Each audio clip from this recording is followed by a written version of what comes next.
Bem-vindos de volta ao Neutrality Studies.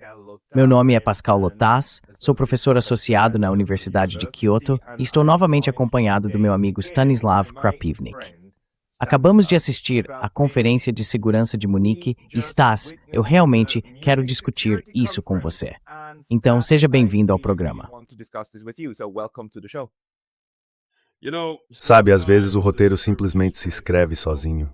Quero dizer, o roteiro de comédia sombria. Munique foi realmente, bem, foi algo e tanto. E você sabe, nosso amigo Marco Rubio também foi algo e tanto.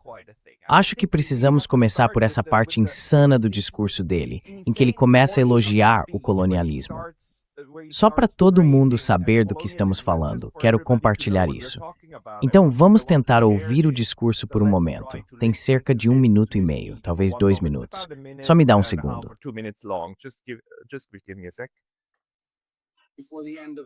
Antes do fim da Segunda Guerra Mundial, o Ocidente vinha se expandindo. Seus missionários, seus peregrinos, seus soldados, seus exploradores, partindo de suas costas para cruzar oceanos, colonizar novos continentes e construir vastos impérios que se estendiam pelo globo. Mas em 1945, pela primeira vez desde a Era de Colombo, ele estava se contraindo. A Europa estava em ruínas. Metade dela vivia atrás de uma cortina de ferro e o restante parecia prestes a seguir o mesmo caminho.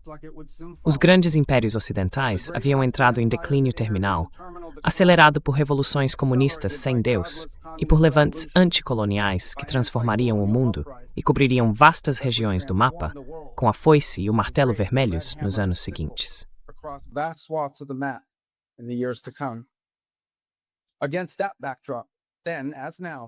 Diante desse cenário, então como agora, muitos passaram a acreditar que a era de domínio do Ocidente havia chegado ao fim e que nosso futuro estava destinado a ser um eco fraco e distante do nosso passado. Mas juntos, nossos antecessores reconheceram que o declínio era uma escolha, e foi uma escolha que eles se recusaram a fazer. Foi isso que fizemos juntos uma vez, e é isso que o presidente Trump e os Estados Unidos querem fazer novamente agora, junto com vocês. E é por isso que não queremos que nossos aliados sejam fracos, porque isso nos enfraquece. Queremos aliados que possam se defender, para que nenhum adversário jamais ceda nossa força coletiva.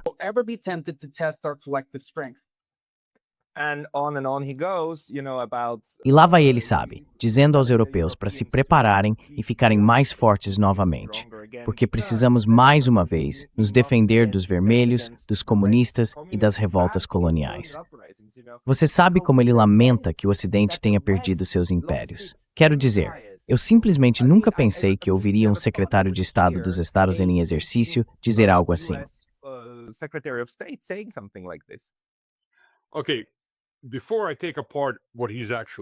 Certo. Antes de eu desmontar o que ele realmente disse, porque há tanta coisa que não faz sentido. Quantas horas nós temos?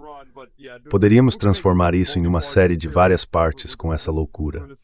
Vamos começar pela parte do discurso que ninguém ouviu e por um pouco do histórico do Rubio. Você sabe quem eram os ancestrais do Rubio?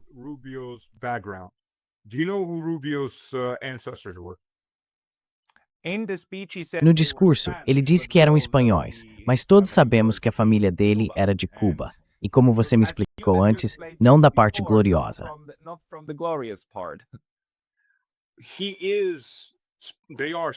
Ele é... Bem, eles são espanhóis. Eles não são... Não sei quanta mistura tem com os locais, mas são espanhóis. Mas há um ponto importante aqui. Eles são da nobreza espanhola, nobreza de nível médio a inferior, não sei ao certo. E como alguém que vem da nobreza, pelo lado da minha mãe, o lado do meu pai era de Unteroffizieren e fazendeiros e coisas assim, o lado da minha mãe é de uma nobreza russa antiga, da época de Ivan Grozny, Ivan IV, também conhecido como o Terrível, mas uma pessoa privada de verdade.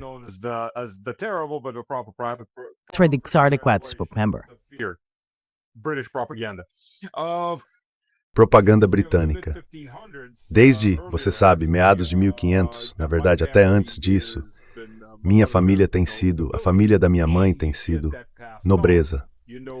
E isso é algo que se transmite. Você sabe quem foram seus ancestrais. Talvez tenhamos perdido muito durante as incursões da NKVD e coisas assim. Minha bisavó simplesmente, em algum lugar, enterrou um baú inteiro com árvore genealógica, moedas de ouro, tudo, porque estavam sendo invadidos. Mas minha mãe tinha visto, e isso vai além da nossa jurisdição. Você conhece seus ancestrais, conhece a glória que eles tiveram, e isso é algo que fica enraizado em qualquer família desse tipo. Ele conhece os dele. A família dele, só para as pessoas entenderem, fazia parte da classe dos vice-reis no Império Espanhol.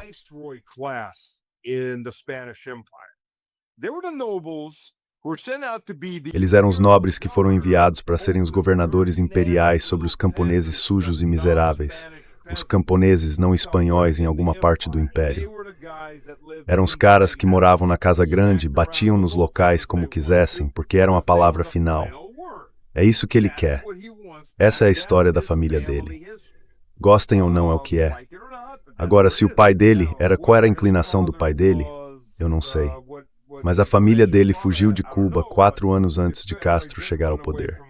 E o próprio Castro não era um socialista muito radical, é só que esse era o único lugar onde ele podia buscar ajuda quando a CIA disse: você se livrou de Batista, agora você é nosso. Não, não sou. Sim é, se quiser continuar vivo. Bem, vejamos, qual era a outra alternativa? Ale це свої віри. Certo, tchau. Agora estamos indo do campo socialista moderado para o campo socialista radical, ou talvez o campo socialista leve. Vamos ver se eles exageraram, porque se acostumaram a controlar quem quer que governasse Cuba e muitos países da América Latina, controlando tudo de cima a baixo, independentemente das opiniões dessas pessoas. Mas o fato é que a família dele fugiu 4 anos antes. Então eles estavam fugindo de Batista? Quer dizer, eram refugiados. Então obviamente estavam fugindo de alguma coisa. Talvez ele também tenha problemas com o pai, já que estamos falando disso. Mas ele quer o vice-rei. Quero dizer, ele vem dessa classe de vice-reis. Sabe, a diferença entre os impérios ocidentais e o Império Russo era muito, muito marcante.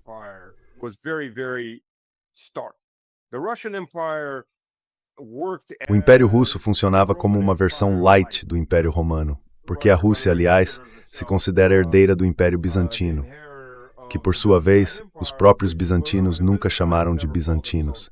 Eles se chamavam de romanos. Eram os romanos do Oriente.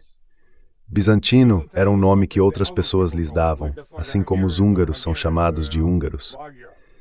Então, quando o Império Romano conquistava territórios, havia revoltas nesses territórios por parte dos locais, não para serem livres, mas para se tornarem cidadãos romanos.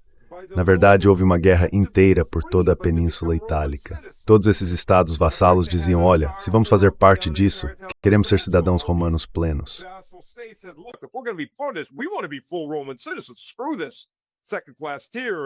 Que se dane essa tirania de segunda classe. Então eles se incorporaram e os estrangeiros se tornaram tão romanos quanto os próprios romanos. Quero dizer, um dos imperadores, Adriano, era espanhol, pelo amor de Deus. Estamos vendo isso. Bem, foi da mesma forma que o Império Russo se expandiu. Qualquer território que conquistasse, os habitantes locais não eram exterminados, não eram explorados. Eles eram elevados ao mesmo nível do restante da cidadania. Você tinha os mesmos direitos, estava no mesmo patamar. As pessoas se casavam entre si. O Império Russo investia recursos nessas áreas, não apenas para extrair as riquezas e ir embora, ou para se livrar dos habitantes locais e construir o mínimo possível, como aconteceu em muitos desses impérios da Europa Ocidental.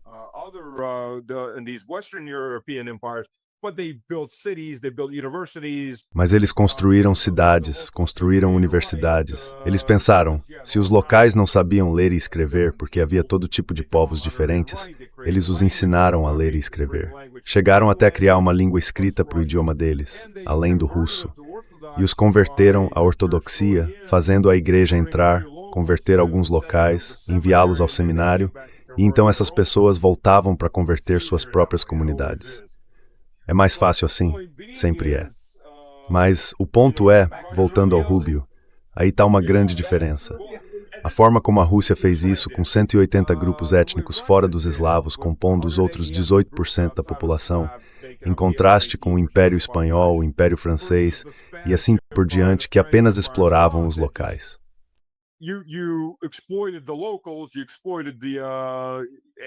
Você explorou os habitantes locais e trouxe seu próprio povo como a classe alta da região. Você trouxe os vice-reis, que eram a classe mais alta ali. Então é isso que está na cabeça dele. Desculpe, sei que me desviei um pouco do assunto. Mas todo mundo tem alguma familiaridade com o funcionamento dos impérios ocidentais. Eles só não estão familiarizados com o modo como outros impérios funcionavam. É império, mas não é império. Então isso faz parte do contexto dele ao fazer esse discurso. Então sim, o homem basicamente disse que 500 anos de civilização ocidental podem ser resumidos em uma única conquista, o império. Esqueça a arte, esqueça a literatura, esqueça qualquer outra coisa. É o império, meu amigo. É a única coisa que importa.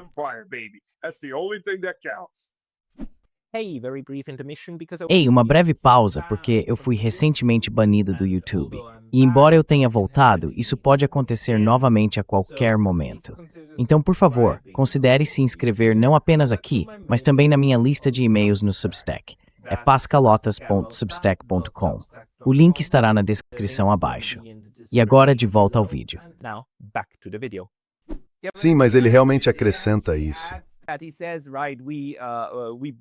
Ele diz, certo, nós trouxemos arte, cultura e ciência para o mundo. E então, a pior coisa que aconteceu depois de 45 foi que paramos de fazer isso, que o Ocidente se retraiu, certo? Essa ideia de que nenhuma outra parte do mundo é capaz de produzir algo no nível ou nos padrões do Ocidente, que o Ocidente precisa ir lá e levar isso, certo? Isso é discurso colonial do século XIX. É simplesmente muito bom.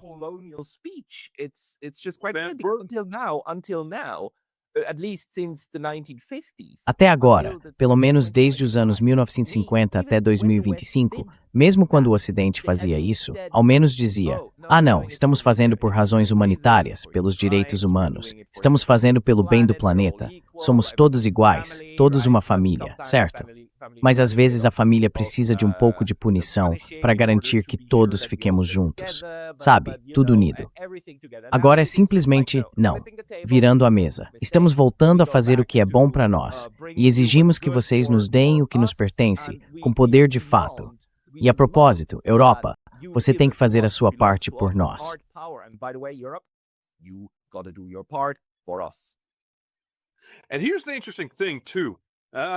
E aqui está outra coisa interessante. Eu espero que Rubio saiba disso. O interessante sobre a América, a fundação da América, é que primeiro foi uma revolta contra o Império. Ela pegou uma parte muito grande do Império Britânico e disse, tchau. Não, este é o começo. Não estou falando sobre quando a América se tornou um império. Isso veio um pouco depois. E em segundo lugar, se você ler os pais fundadores, se você ler os artigos federalistas, se você ler qualquer um dos documentos, eles diziam que eram o oposto da Europa.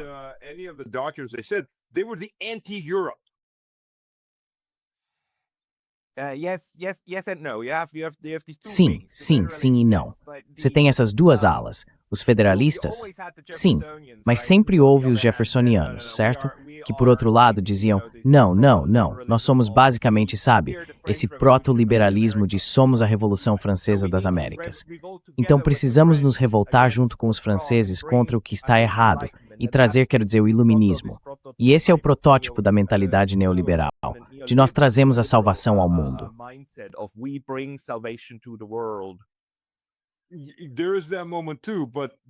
Há também esse momento, mas eles eram contra o que o establishment francês representava e contra o poder francês que o destruiu. Aliás, a Revolução Francesa foi culpa dos americanos, não porque os americanos quisessem que os franceses fossem livres ou algo assim, mas porque os americanos traíram os franceses. Isso é algo que não se ensina nas escolas americanas, mas se você olhar para a Revolução Francesa, não por Thomas Jefferson, certo? Sim, Benjamin Franklin. Sim, Benjamin Franklin era o embaixador de francesa.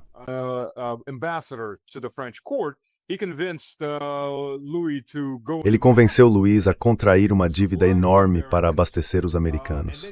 E então eles conseguiram direitos exclusivos de comércio com os Estados Unidos. Na segunda ou terceira batalha, Washington já havia perdido todos os seus canhões. O exército continental, não vou dizer os Estados Unidos, porque ainda não existiam naquela época, estava ficando sem pólvora.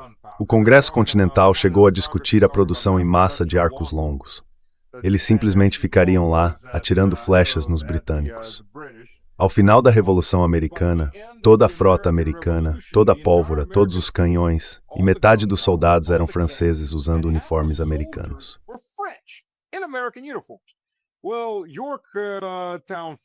Bem, Yorktown cai, os americanos correm para fazer a paz com os britânicos, assinam um acordo separado e dão aos britânicos direitos exclusivos, deixando os franceses de fora, ainda em guerra com a Grã-Bretanha.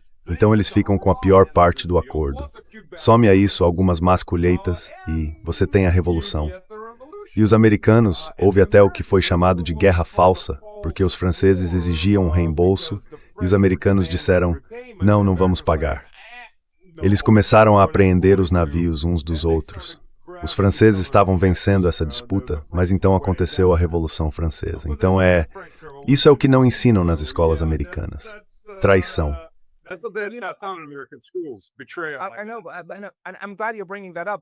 Eu sei, fico feliz que você esteja mencionando isso.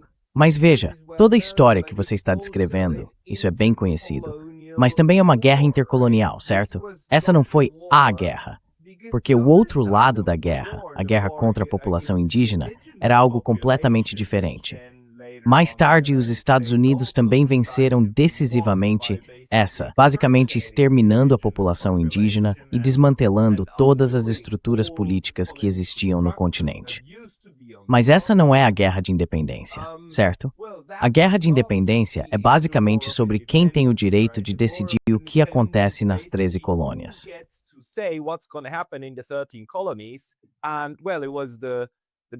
E bem, foram basicamente os descendentes dos britânicos que depois venceram aqueles caras, formularam alguma política externa e conseguiram expandir massivamente o seu império, que na verdade começou relativamente pequeno até o Pacífico, chegando a incorporar o Havaí, contra a vontade do Havaí, se é que o Havaí estava de fato de acordo com isso. E sabe, é uma história enorme de expansão. E então, em 45, quero dizer, toda aquela linguagem mudou. Minha pergunta é, você acha que ela está mudando de volta de forma definitiva? Ou isso é meio que o último suspiro daquele império? Só um segundo, deixa eu também te mostrar isto aqui. Como parte da imprensa ocidental está realmente noticiando sobre isso.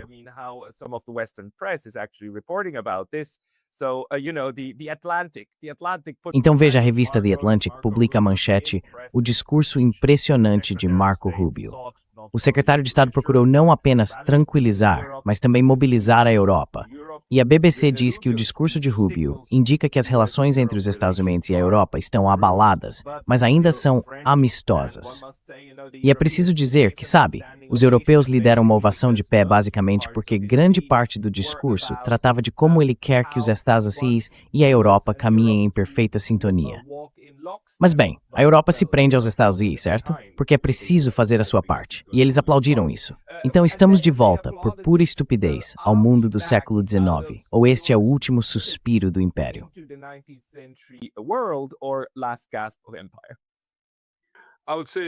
Eu diria que a Europa vai, na verdade, marchar em sintonia, ou talvez até 3 ou 4 passos à frente dos Estados Unidos, porque é o cordeiro sacrificial sendo empurrado para frente. É aí que entram as balas. É, certo.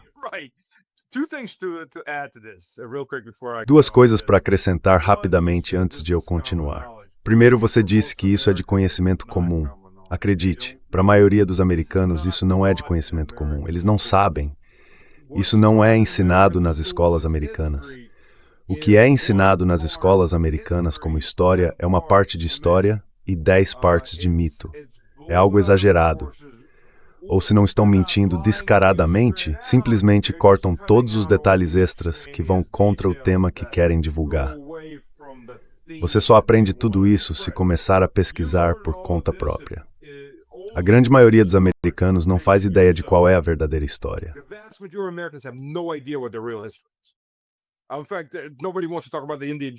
Na verdade, ninguém quer falar sobre os genocídios indígenas também, porque isso simplesmente não é bom para a imagem. Ou sobre o fato de que a esterilização forçada de mulheres indígenas só parou em 1979, quando sua representante foi à ONU e expôs tudo. 1979. Sabe, não é nem o começo dos anos 1900, é o maldito fim dos anos 1900. Então esse é um ponto. Outro, o interessante é que não foi só a União Soviética que ajudou a descolonizar os impérios europeus. Os Estados Unidos foram extremamente ativos na destruição desses impérios, especialmente o francês e o britânico. Eles mesmos patrocinaram muitos desses movimentos.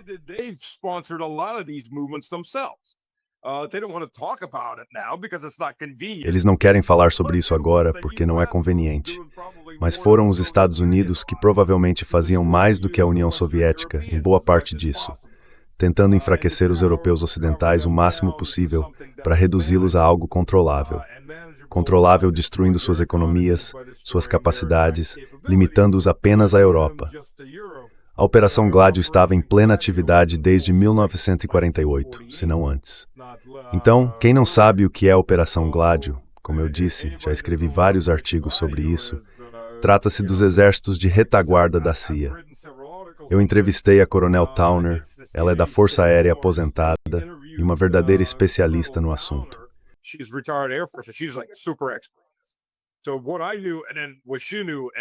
Então, o que eu sabia e depois o que ela sabia, e você fala sobre isso, a duplicidade que os Estados Unidos impuseram à Europa até 1991 foi incrível, enquanto criavam essa classe de políticos subservientes. Agora, sobre o que o Rubio está falando. Veja, os Zedzuem não vão lutar contra a Rússia. Precisam que a Europa faça sua parte. Ele é esperto ao conquistar pontos populistas para os partidos de direita ou de centro, e está apertando esses botões populares. Seus países agora estão se degradando nisso, naquilo e naquilo outro, o que é verdade. E a resposta para isso é: preparem-se para a guerra com a Rússia, porque isso vai reconstruir suas nações até o ponto em que estavam antes. Claro, caso contrário, isso os destruirá. Guerra com a Rússia sempre funcionou para reconstruir a Europa, não é? Depois que tudo foi arrasado até o chão. Foi. E esse é o próximo ponto. Obrigado por mencionar isso. A primeira vez que li um artigo desse tipo. Ok, antes de tudo, você sabe como os americanos chamavam a Segunda Guerra Mundial? A Grande Guerra. Não. A Segunda Guerra Mundial era a Grande Guerra. Por quê? Não porque foi enorme, mas porque tirou os Estados Unidos da Grande Depressão e os transformou na principal potência econômica do mundo. Desculpe, a expressão a Grande Guerra, achei que ela fosse reservada para a Primeira Guerra Mundial. Foi assim na maior parte da Europa e em outros lugares também, mas muitos comentaristas americanos chamam a Segunda Guerra Mundial de Grande Guerra, do ponto de vista econômico, não porque estavam lutando contra Hitler ou algo do tipo. Economicamente, os Estados Unidos saíram da Segunda Guerra Mundial produzindo algo em torno de 50% do PIB mundial. Na verdade, um pouco mais. Todo mundo se atacou, dependendo de quando começou a guerra de cada um. Sabe, a Barbarossa com a União Soviética foi em 41, a Frente Ocidental, ou a Polônia, em 39, para os chineses foi em 36 ou 37, acho, talvez até antes. Dependendo de onde você queira começar, se começar com os coreanos, foi ainda antes disso, com a agressão japonesa chegando. Então você tem todo esse período em que praticamente todo mundo se destruiu em uma grande guerra.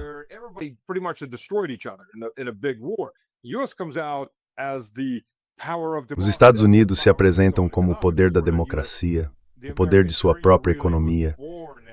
Foi aí que o sonho americano realmente nasceu, o sonho americano moderno. Ele foi uma realidade durante as décadas de 1950 e 1960. E isso começou a declinar porque todos os outros países estavam se reconstruindo e alcançando, ou até ultrapassando, como no caso da China na década de 2010. Então, a partir desse ponto, o primeiro artigo que li foi na Forbes, em 1999. Tratava desse tema de precisamos de outra grande guerra europeia. porque os estados poderiam anular sua dívida, tornar-se credores e reconstruir a Europa novamente. Então, precisamos de outra grande guerra na Europa.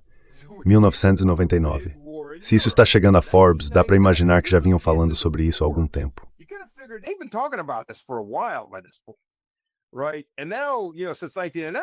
E agora, desde 1909, são 27 anos, ou 26 indo para 27 anos, eles vêm manipulando as cartas em direção a isso. E agora chegamos lá.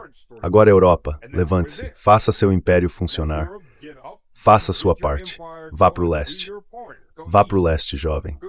Essa é toda a questão do Marco Rubio. Mas ele apertou os botões certos para conquistar pessoas que de outra forma diriam: ah, ele quer que tenhamos orgulho novamente.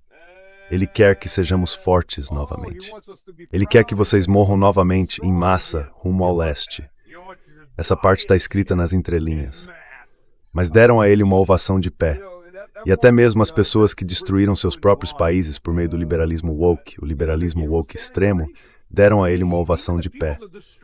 As pessoas, aliás, que destruíram seus países por meio da migração em massa, destruindo sua infraestrutura energética e assim por diante, deram a ele uma ovação de pé. Então, eu não sei o que dizer. Eles são apenas idiotas.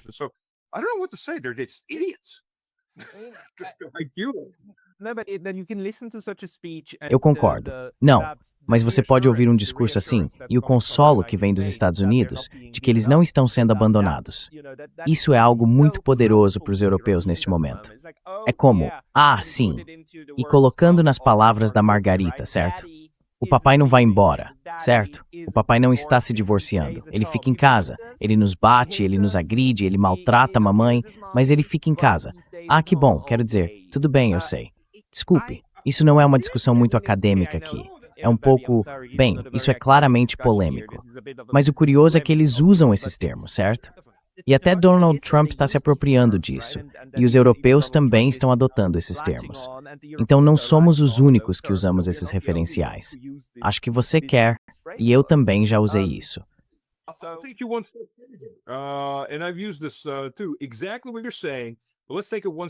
Exatamente o que você está dizendo. Mas vamos dar um passo adiante. Quando os Estados Unidos estão indo embora, é como aquele pai, o pai abusivo, como Farley disse, que diz: estou fora desse casamento. E a esposa abusada, que está acostumada a ser maltratada, fica tão desesperada que ele não vai embora. Ela diz: bem, se você for embora, vou me jogar contra o nosso vizinho que vai atirar em mim porque vou atacá-lo. Então você vai ter que vir me salvar, ou pelo menos segurar meu corpo moribundo. Isso vai estar na sua consciência e vai estar na sua alma, América, quando a Europa morrer contra a Rússia. Então você tem que descer, lutar comigo, e todos nós vamos lutar contra o vizinho juntos. Acho que essas pessoas são realmente insanas a esse ponto.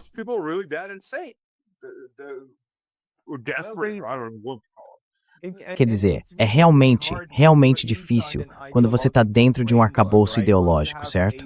Quando você tem uma compreensão muito clara do mundo e acredita que tem a compreensão correta e clara do mundo, é quase impossível sair disso, ou mesmo penetrar nesse sistema. E dá para ver isso na forma como o debate na Europa também fica muito agressivo. Isso me leva à questão do regime de sanções que eles estão usando, e agora começando a usar contra seus próprios cidadãos e cidadãos suíços, para sufocar o debate e garantir que, sabe, essa coerência iria permanecer.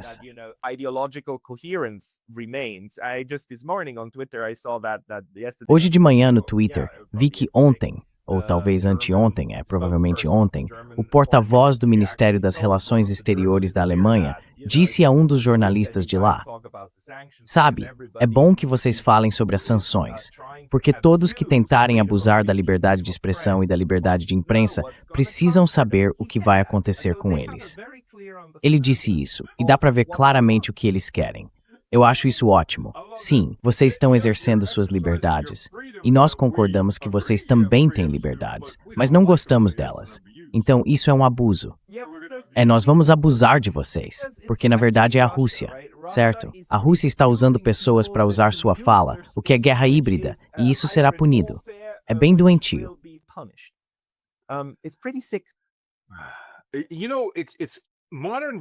Sabe, é uma versão moderna da excomunhão. Mas a diferença em relação à excomunhão na Idade Média era: eu excomungo desta aldeia. Se você for embora amanhã, todos ficamos felizes. Apenas vá. Aqui, nós o excomungamos da sociedade e também não vamos deixá-lo partir. Você vai ter que ficar aí e morrer de fome como o exemplo máximo do que acontece se você não pensar da maneira certa, mesmo que, teoricamente, você tenha permissão para pensar do jeito que quiser.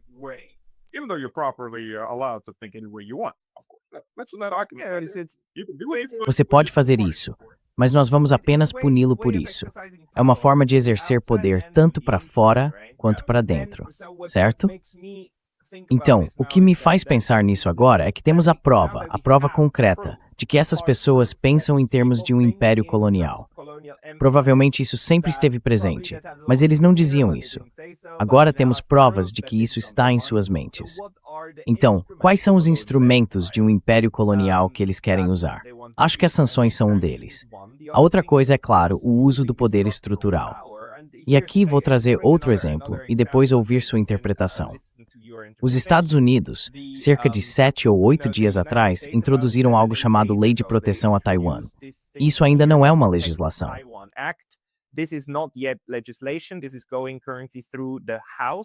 Isso está atualmente passando pela Câmara. O que está sendo proposto é que o projeto de lei exigiria que certas entidades federais tentassem excluir a China de 6 organizações financeiras internacionais se o presidente informasse o Congresso de que as ações chinesas ameaçam Taiwan e representam um perigo aos interesses dos Estados Unidos. Interesses não o país em si, mas seus interesses. Em seguida, eles listam os 6 grupos internacionais: o Grupo dos 20, o Banco de Compensações Internacionais, o Conselho de Estabilidade Financeira, o Comitê de Basileia sobre Supervisão Bancária. Poderíamos fazer um episódio separado sobre o quão estúpido isso é, porque esses 6, na verdade, não estão sob controle central dos Estados Unidos, e assim por diante.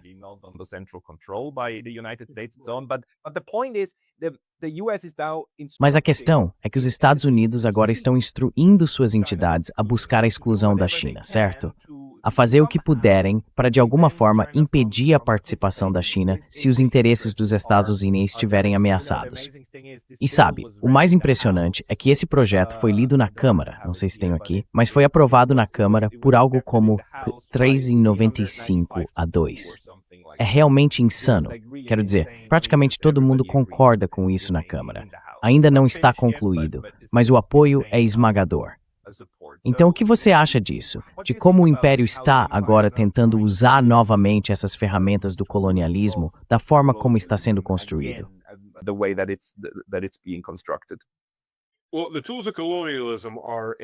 Bem, as ferramentas do colonialismo são primeiro as sanções e a corrupção. Eles adoram a corrupção. Eles adoram a ditadura. Eles adoram ditadores. Não monarcas, nem repúblicas. Esses tendem a olhar para suas propriedades e dizer: esse é o nosso interesse nacional. Ditadores tendem a pensar: todo mundo me odeia aqui porque estou roubando tudo para vocês. Em parte para mim. Por favor, não vão embora. Eu lhes darei qualquer coisa para não irem, porque se vocês forem, estou acabado. Esse é o ponto dos ditadores. Você pode erguê-los a partir do povo comum, de onde a maioria dos ditadores vem, colocá-los no trono e então dizer: pronto, e você tem o seu fantoche, porque é isso que a maioria dos ditadores se torna.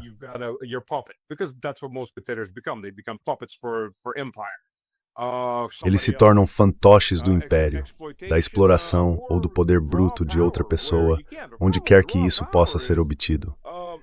O problema com o poder bruto é que fora da Papua Nova Guiné, a maioria dos habitantes locais não está mais armada com lanças nem vivendo em pequenas aldeias ou cabanas. Eles vivem em grandes cidades, totalmente integradas à internet. E têm mísseis, especialmente os locais mais importantes, como por exemplo Indonésia, Malásia, China e até mesmo o Japão, aliás.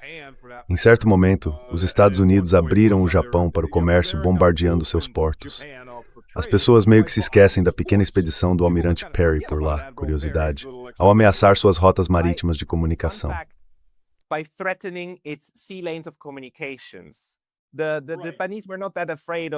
Os japoneses não estavam tão preocupados com as cidades sob ameaça. Era um problema, claro. Mas os americanos deixaram claro que iriam fechar todas as suas rotas marítimas internas, as rotas de comunicação marítima. E em um país onde o uso de rodas para transporte de mercadorias havia sido proibido, era preciso mover alimentos por via marítima. Então, na verdade, a situação era bem ruim. Eles ameaçaram um bloqueio marítimo interno e funcionou.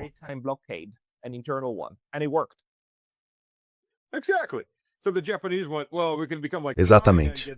Exatamente. Então os japoneses pensaram, bem, podemos nos tornar como a China e ser divididos, ou podemos nos tornar como esses caras. Sabe, a Rússia vem sendo invadida pelo Ocidente desde o ano 1012 do Possecosto, por Yusuf Krabri, o príncipe herdeiro de Cracóvia, e seus aliados do Sacro Império Romano. Então este é o império, exceto pela Rússia, todo o resto esteve em algum momento sob o domínio de um desses impérios. A Rússia se reconquistou completamente. Deus, como eles nos odeiam. Nós simplesmente continuamos herendo. Os tailandeses nunca terem sido colonizados. Mocamos? Vamos lá, ok, isso é ótimo. É verdade, os etíopes. Mas nós ajudamos os etíopes. Quando houve uma expedição cosaca à Etiópia para uma pesquisa geológica, havia um esquadrão de cossacos como guarda, cerca de 100 homens, e um tenente-coronel das forças cossacas, além de um cientista que foi para o interior das selvas em busca da nascente do Nilo Branco. Pois bem, o imperador da Etiópia comprou muitas armas ocidentais, mas eles não sabiam lutar. O exército italiano estava a caminho para a Etiópia, usar táticas de ataque e retirada. Esperem, deixem-nos ensinar vocês a lutar de verdade.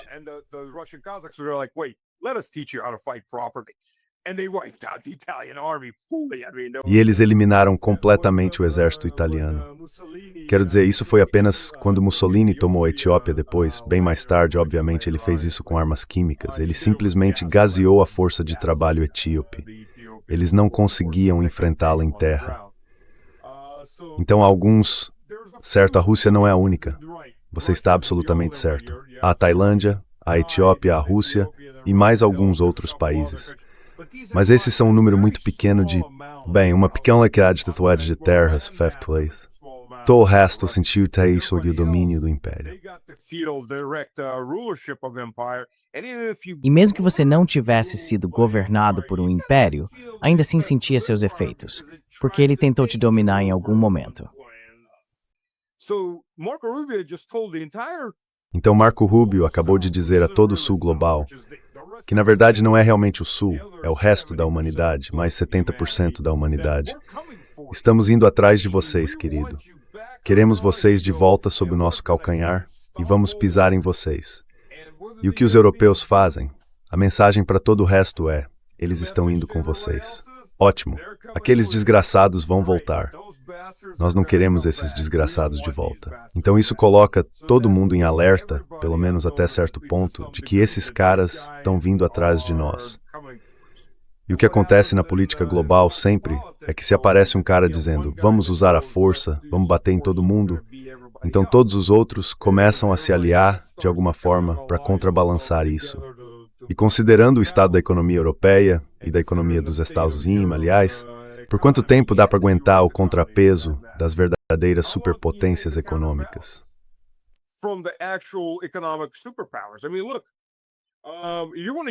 Quer dizer, veja, se você quiser unificar a Índia e a China em um assunto melhor do que qualquer outro, colonialismo, meu caro.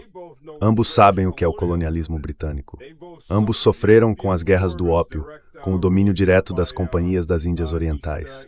Sabe, isso é uma base comum. Dá praticamente para unificar o resto do mundo a partir daí. E eles simplesmente disseram, vamos trazer de volta os bons e velhos tempos. E vamos fazer isso por meio da nossa corrupção forçada e sanções. Eles são idiotas à sua própria maneira. Pelo menos, sabe, há coisas que você diz a portas fechadas e não sai dizendo em público desse jeito.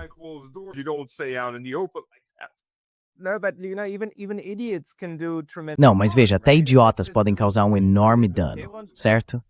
E vamos só pensar de novo sobre esse projeto de lei aqui que acabou de ser mostrado, certo? Ele diz, ok, se for determinado que a China, Como é que está escrito? Procura excluir. Não, se o presidente informar ao Congresso que as ações da China ameaçam Taiwan ou representam um perigo aos interesses dos Estados Unidos, certo? É essa parte de interesses de novo. E então eles são instruídos a fazer algo.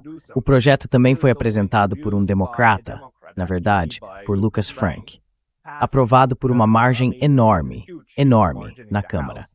E então, veja, essa ideia, o Banco de Compensações Internacionais é a única instituição dessa lista que eu conheço bem, porque eu estudei para um artigo que escrevi sobre ela.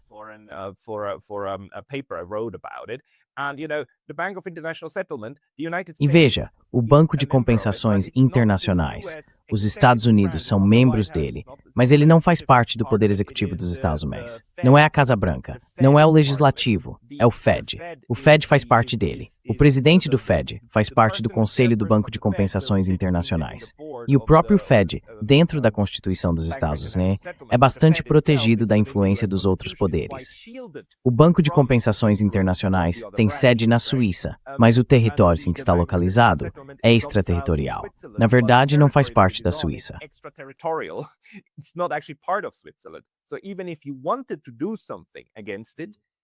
Então, mesmo que você quisesse fazer algo a respeito, os únicos que poderiam realmente intervir seriam os diferentes presidentes dos bancos centrais do mundo. Portanto, essa questão simplesmente não está sob controle. Mas agora temos um projeto de lei na Câmara que, se o presidente o ativar, significaria que os Estados Unidos devem de alguma forma tentar excluir a China. É como se você começasse a tentar exercer força sobre uma entidade sobre a qual, sob nenhuma consideração legal ou mesmo prática, você tem poder total. Mas agora você cria essa ferramenta que diz que deve tentar com tudo o que tem, o que provavelmente significa algum tipo de coerção muito ilícita. Como você vê isso?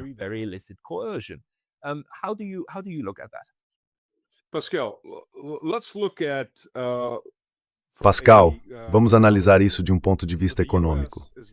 Os Estados Unidos, basicamente junto com seus aliados da Europa Ocidental, estão declarando uma espécie de pseudo-guerra contra o mundo. Em termos de paridade de poder de compra, a maior economia do mundo em 2025 é a da China, com 39,5 trilhões. Os Estados Unidos estão em 30 trilhões, então a China já é quase 25% maior que os Estados Unidos. Os Estados Unidos estão em segundo lugar. Em terceiro lugar está a Índia, com 17 trilhões de dólares. Em quarto lugar está a Rússia, com 7 trilhões em crescimento. Todos estão crescendo, exceto os Estados Unidos, que tem uma grande bolha. Em quinto lugar está o Japão, com 6,8 trilhões e em dificuldades. Em sexto lugar está a Alemanha, com 6 trilhões e em colapso. E depois disso, em sétimo lugar está a Indonésia. And then after that, 7th place is Indonesia, 8th place is Brazil. O oitavo lugar é o Brasil. E você começa a perceber que basicamente a segunda maior economia do mundo está declarando guerra às três próximas maiores economias, incluindo a maior delas. O que, aliás, é algo de que ela não pode abrir mão, porque terceirizou a maior parte de sua indústria nos últimos 30 anos. Quase tudo que é feito nos Estados Unidos tem algum componente chinês, ou pelo menos peças vindas de outro lugar. Os Estados Unidos não podem sobreviver assim. Mas, eles reconstruírem e sua economia. E o Dow é importando às vítimas de Epstein, aliás. Se você assistir às audiências com Bondi, é tudo. O Dow, droga, dane-se as vítimas.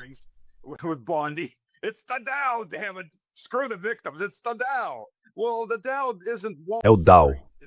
Bem, o Dow não é Wall Street. O Dow são os mercados financeiros. Quer dizer, é Wall Street, é o mercado financeiro. Não é a Main Street, e não é a indústria que precisa sustentar um império. Pelo amor de Deus, se você quer construir um império, os britânicos conseguiram porque tinham uma enorme base industrial. Eles eram a principal potência industrial do mundo naquela época. É muito mais fácil fazer isso do que dizer, ei, queremos dominar vocês, mas antes, podem nos vender algumas coisas para que possamos fazer isso? Podem nos vender alguns imãs de terras raras para que os bombardeá-los? Sério, estamos quase sem.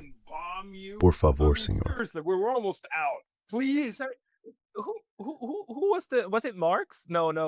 Foi Marx? Não, foi Lenin. Lenin, que disse que os capitalistas nos venderiam a corda com a qual os enforcaríamos.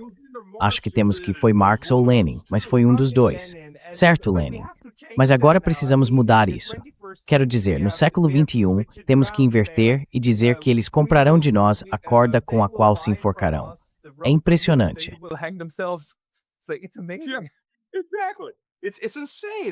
É, exatamente. É uma loucura.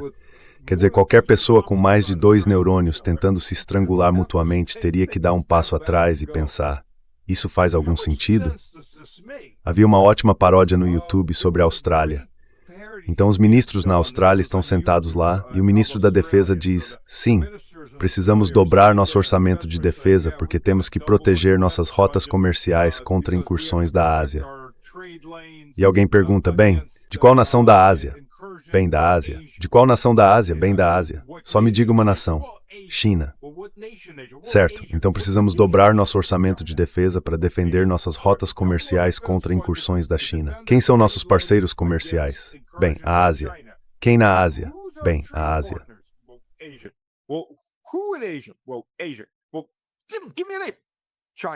Bem, me dê um A, China. Então a China é nosso principal parceiro comercial, mas temos que dobrar nosso orçamento de defesa contra a China porque a China pode fazer incursões nas rotas comerciais com a China. E essa é a mesma lógica, isso é insano. Qualquer pessoa, a menos que esteja lucrando com isso, o que, claro, sabemos que estão, qualquer pessoa com um mínimo de bom senso diria: por que estamos fazendo isso de novo? Ah, para que vocês possam receber propinas do complexo militar industrial. Entendi. Assim, o Zelensky pode continuar lavando centenas de bilhões de dólares de volta para os Estados Unidos e a Europa, indo parar nos bolsos de certas corporações. Entendi. Quero dizer, essa é a única maneira de olhar para isso e dizer: ok, isso faz sentido, a menos que estejam tentando se autodestruir de propósito.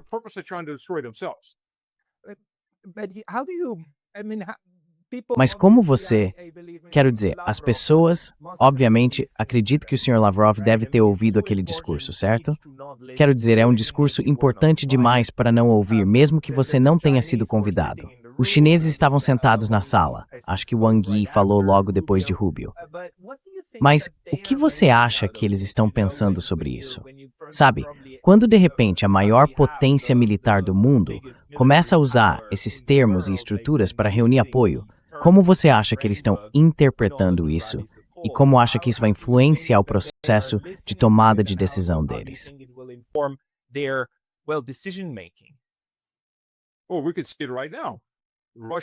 Bem, podemos ver isso agora mesmo. Rússia, China e Irã assinaram um acordo de defesa conjunta, basicamente um acordo de defesa mútua. O Irã já tinha acordos separados com a Rússia e a China antes, mas agora são os três juntos. Se continuarmos assim, acabaremos na Terceira Guerra Mundial, uma guerra quente. Estamos vendo conflitos regionais se formando da mesma maneira que a Segunda Guerra Mundial começou. Ela começou com pequenos conflitos regionais e, eventualmente, os lados se alinharam, resultando em uma linha clara de conflito. É isso que estamos começando a ver agora. Estamos vendo uma integração dos sistemas antiaéreos russos, S-300, S-400, talvez até alguns S-500, no Irã, com uma cobertura completa, combinada com os sistemas de radar multi-arranjo de última geração desenvolvidos pelos chineses.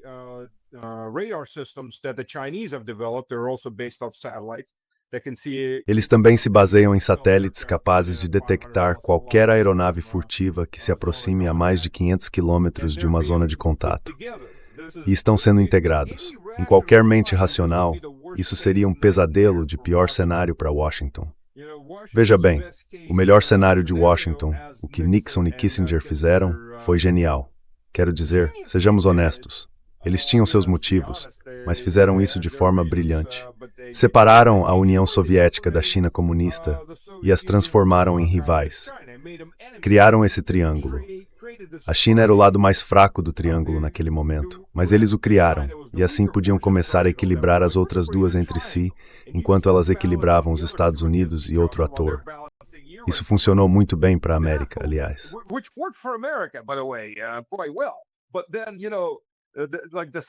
Mas então você sabe, como diz o ditado, as surras vão continuar até que o moral melhore. Vamos continuar batendo na Rússia e na China até que se tornem aliados absolutamente próximos, porque isso é exatamente o que menos queremos. Não queremos que sejam aliados, mas vamos fazer tudo o que for possível para garantir que se tornem os melhores amigos do peito. E, eventualmente, a China e a Rússia vão dizer, ei, na verdade, sim, temos sido amigos de vez em quando nos últimos 400 anos. E olha, isso está funcionando muito bem. Por que estávamos brigando mesmo? Ah, tivemos um inglês dormindo em nossa casa. Sabe, é assim que as coisas acontecem. Então, uma vez que as alianças se formam, é muito mais difícil desfazê-las. O melhor é não permitir que se formem, especialmente quando são sustentadas por alianças econômicas por cima disso. Alianças econômicas, sério?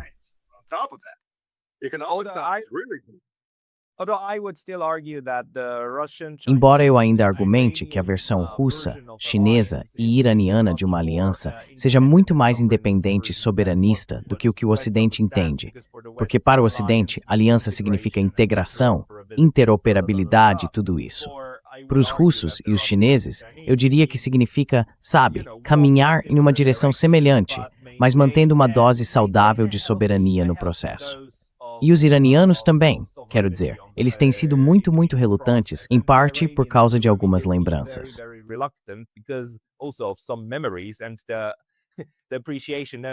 E a valorização, quero dizer, indígena. Não podemos trocar as capacidades nacionais por assistência estrangeira, mesmo daqueles que realmente querem nos ajudar, porque é isso que os europeus estão fazendo. Os suíços compram F-35s dos Estados Unidos, e você sabe, todo mundo na Europa faz isso, certo? E assim, você imediatamente, basicamente, entrega as chaves da defesa nacional para, bem, o maior aliado, aquele que então, em Munique, diz, estou querendo Sepsli, e quer met Morris Matterfsik Streng, it's about my link telling you.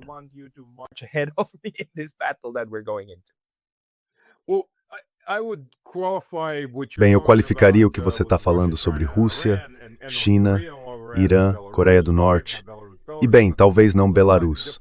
Belarus tem uma relação um pouco diferente com a Rússia, mais como um Estado unificado, algo intermediário. Mas para os outros, isso é uma aliança clássica. O que você está descrevendo é uma aliança clássica. O que vemos no Ocidente é uma aliança que, na verdade, é de suzerano e vassalo. Chama-se aliança, mas é vassalagem. Nós somos o Senhor, vocês são os estandartes, e farão o que mandarmos e lutarão quando dissermos. Queremos ir para o Afeganistão? Pois bem, vocês irão para o Afeganistão, morrer por seja lá qual for o motivo.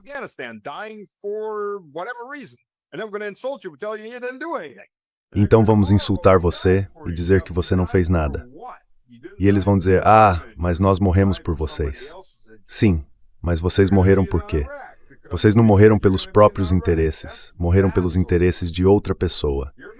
Vocês vão estar no Iraque, porque nós dissemos que vocês vão estar no Iraque. Isso é vassalagem. Vocês são os porta-estandartes. Vão se levantar ou nós vamos derrubar vocês e substituir o senhor da sua casa pelo senhor de outra casa. Quero dizer, isso é feudalismo à sua própria maneira. Exceto que é feudalismo na escala dos Estados-nação. É incrível de ver. Quero dizer, é feudalismo voluntário, vassalagem voluntária em grande medida.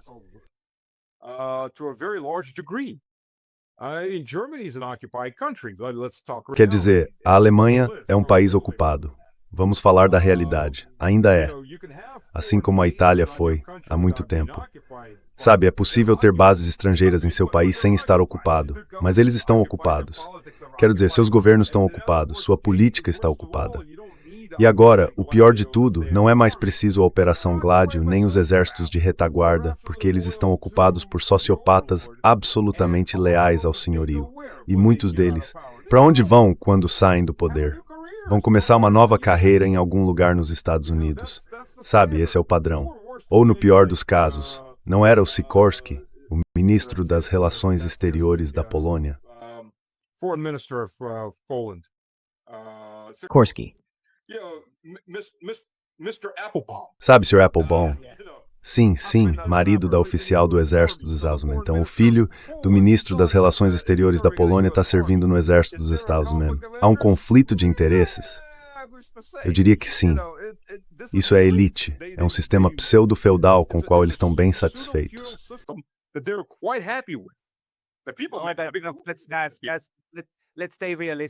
Vamos ser realistas. Vamos lá. O filho do vice-presidente e depois presidente dos Estados Unidos, sentado no conselho da maior empresa de petróleo da Ucrânia. Quero dizer, é normal. Não é feudalismo, não é suborno, não é corrupção. É um negócio normal, o jeito que as coisas funcionam, o modo como os negócios operam no império, para o bem do império. O curioso é que agora isso está às claras. Eles estão dizendo não, é isso que queremos e estão aplaudindo. Então está ficando cada vez mais óbvio, eu diria. Exceto para as pessoas que estão aplaudindo.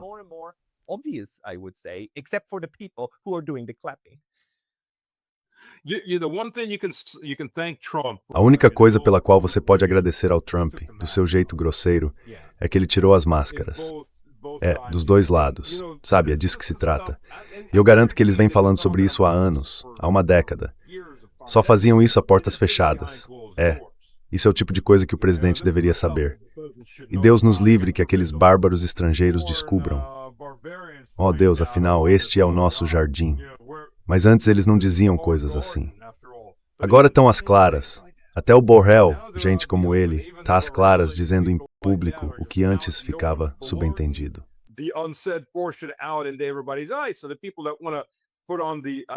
Então as pessoas que querem colocar os, como é mesmo, óculos cor-de-rosa, não, hoje em dia tem que ser óculos totalmente escurecidos para ver a fantasia que querem em vez da realidade. Nenhum óculos cor-de-rosa vai esconder a sujeira. É demais. Mas as pessoas que enfiaram a cabeça em qualquer parte traseira que tenham, é bem difícil continuar assim. Só que se eles te dizem claramente, estamos vindo atrás de você, leia nas entrelinhas. Império, meu bem. Estamos vindo atrás de você. Sentimos falta de ter você para o jantar, como Dodge Dinner e dos seus recursos. É ridículo, mas bem aí.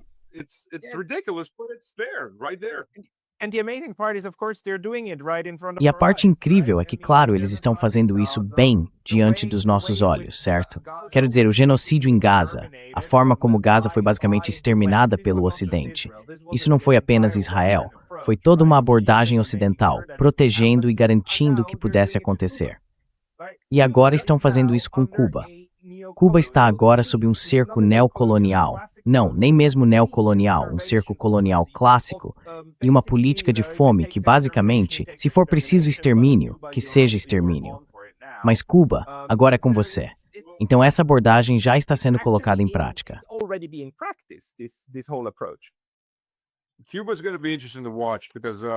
Cuba vai ser interessante de observar, porque eu escrevi um artigo, vou dizer que eles leram meu artigo, que sabe, a Rússia precisa salvar Cuba enviando petroleiros e uma escolta militar.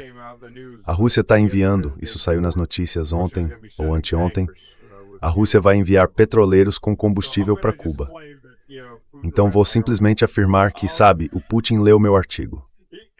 Ok, não posso dizer que ele não leu, porque ninguém sabe se leu ou não. Mas, sabe, vou assumir a culpa por isso. Já que aparentemente eu disse isso a ele quando estávamos tomando café da manhã juntos, porque aparentemente, segundo a Newsweek, sou um aliado muito próximo de Putin. Acho que o homem nem sabe que eu existo. Mas, sabe, ei, sempre há esperança. Certo, certo.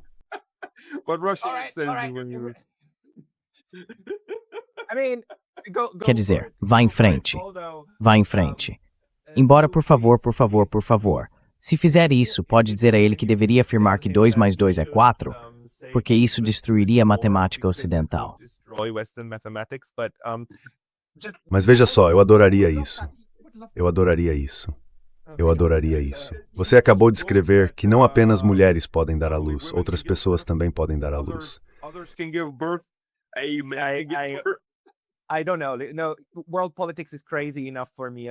Eu não sei. A política mundial já é louca o suficiente para mim. Não vou me aventurar nessa parte das nossas confusões sociais. Mas sabe, como um homem gay eu defendo certas coisas, mas não a loucura disso tudo. Enfim, vamos seguir com Cuba.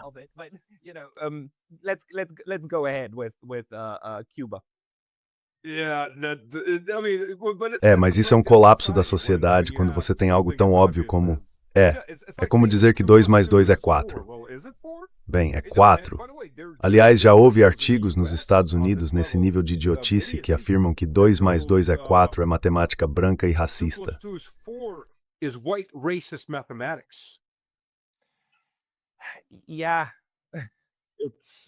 É, quer dizer, isso é, eu gostaria de entender. Gostaria de entender a linha de raciocínio que leva a isso. Mas sim, não acho que seja algo produtivo para construir uma sociedade funcional. Mas vamos deixar isso de lado. Vamos deixar por aqui e falamos sobre isso outra hora.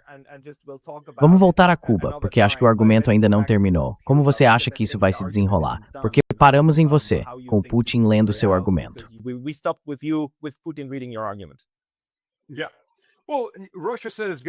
Bem, a Rússia diz, você sabe, a prova está no pudim quando virmos aqueles petroleiros se movendo. O governo russo disse que vai enviar 2, talvez vários, petroleiros para salvar Cuba. Então veremos. Os Estados Unidos apreenderiam petroleiros russos, não os russos, mas os próprios navios. Você sabe, algo que é, entre aspas, questionável. Quem é o dono? Onde foi registrado? Já foi rebatizado 20 vezes. Mas petroleiros realmente de propriedade russa, isso seria um ato de guerra. Se houver militares russos nesses petroleiros, se houver uma escolta naval russa com eles, isso é um ato de guerra. Não acho que Trump vá aceitar isso. Ele vai apenas recuar. Mas o que vamos ver no Irã eu não sei. Sabe, isso vai ser o teste de quanta coragem o império realmente tem. Porque, como você deve ter notado, os iranianos nas negociações, eles não estão recuando. Eles estão dispostos a restabelecer, entre aspas, a moratória com inspeções sobre urânio de grau nuclear, mas eles não estão construindo uma bomba nuclear de qualquer forma. Cis, não é sistema que repente. Jamin Tupiu. Sabe, a coisa mais inteligente seria se o Trump enviasse uma fragata para o Estreito de Hormuz e dissesse, viu, está aberto, eles nos temem, vamos para casa. Isso seria a coisa mais inteligente que ele poderia fazer. Infelizmente, provavelmente não vai acontecer, porque o Trump definitivamente não lê o que eu escrevo. Disso eu garanto 100%. Sabe, se amanhã a luta começar, a Europa acabou, porque o Estreito de Hormuz será fechado. 38% do petróleo mundial passa pelo Estreito de Hormuz. Os Estados Unidos têm petróleo suficiente para si mesmos, mais ou menos, não necessariamente todos os tipos de petróleo de que precisam, mas com a Venezuela ainda poderiam dar um jeito se ficassem desesperados o bastante. Os preços vão subir, a menos que o governo intervenha e imponha algum tipo de teto de preços ou nacionalize o petróleo. O que eu veria mais como um teto de preços do que como uma nacionalização. Mas o problema é que quando 38% do petróleo mundial é cortado do mercado, simplesmente não há petróleo suficiente para o mundo.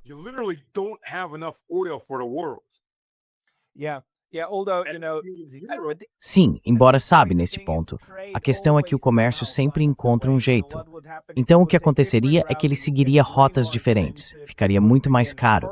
E, novamente, prejudicaria as economias mais vulneráveis da África, da Ásia, da América Latina e também da Europa.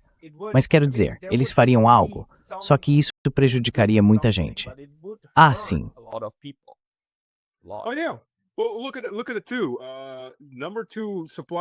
Bem, veja só. O segundo maior fornecedor de GNL para a Europa é o Catar. O Catar promove o GNL. Você não pode enviar GNL. Bem, até poderia em caminhões, mas sairia absurdamente caro até chegar à Europa.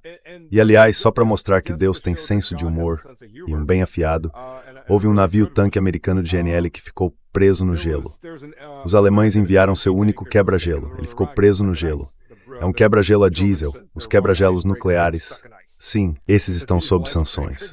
São russos. Estão sob sanções. Então acho que eles vão esperar até o degelo da primavera, o que, aliás, significa que você paga uma multa diária enquanto o navio não puder se mover. Você, como dono da carga, paga as multas se o navio quebrar.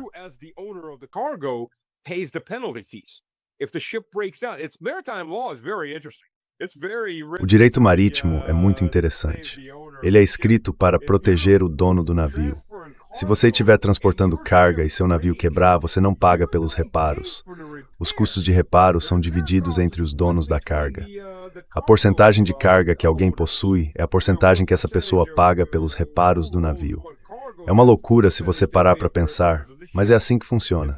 Tipo, meu ônibus quebrou, ok? Todo mundo no ônibus, comece a me dar um pouco de dinheiro se quiser que ele seja consertado. É a mesma coisa. Então, nesse caso, a Europa vai estar completamente ferrada, pelo menos no curto prazo, digamos alguns meses. Mas quero dizer, imagine alguns meses na Europa sem gasolina ou GNL suficientes.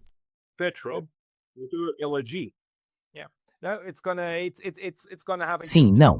Isso vai ter um impacto enorme de novo. Então eu realmente espero que não aconteça. Principalmente pelos iranianos, que seriam, vamos encarar, os que sofreriam. Seria outra guerra que mira nos civis tanto quanto possível. E eles venderiam isso pra gente como algo bom. Bem, talvez nem como bom, mas como uma intervenção humanitária, porque eles nem precisam mais justificar, certo? Eles podem simplesmente dizer que é do nosso interesse. Mas, Stas, essa foi uma conversa muito boa. Muito obrigado pelas suas ideias. Quem quiser te encontrar deve procurar por Slavic Man no Twitter. Mr. Slavic Man.